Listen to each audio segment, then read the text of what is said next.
Alam mo ba na nagpaulan ng interview dates ang NBC? Recently, nakasama ka ba?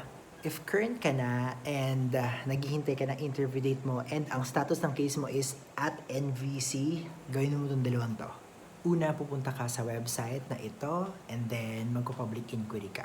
Ilagay mo doon yung priority date mo, kailan ka nag-DQ, and you are expecting for a interview date. And ilagay mo din doon na ano yung mga kailangan mong gawin para mag-move forward ang case mo. I-attach mo yung I-140 na approval mo and then isend mo.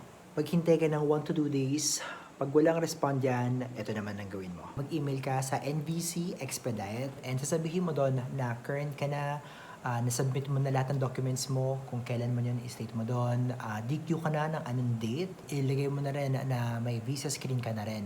Now, don't forget to put all the requirements, case number, invoice, no, yung petitioner mo, ask mo yung lawyer mo or yung employer mo kung ano yung mga details na kailangan mo ilagay doon, and then i-attach mo rin yung visa screen certificate mo, yung approval notice mo ng I-140, ano ba?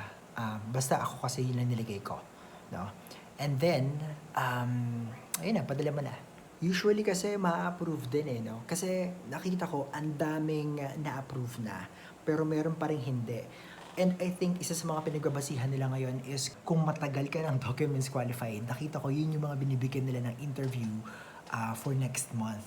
Kasi mga friends ko na DQ na rin pero medyo recently lang na DQ pero matagal na yung PD nila, hindi pa sila nabibigyan ng interview date or pag nag-request sila, nade-deny sila no, sa expedite. So maghintay-hintay ka lang. I don't think magre-retro anytime soon.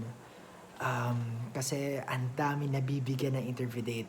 So kung sakaling hindi ma-approve yan, try mo lang ulit next week or next month.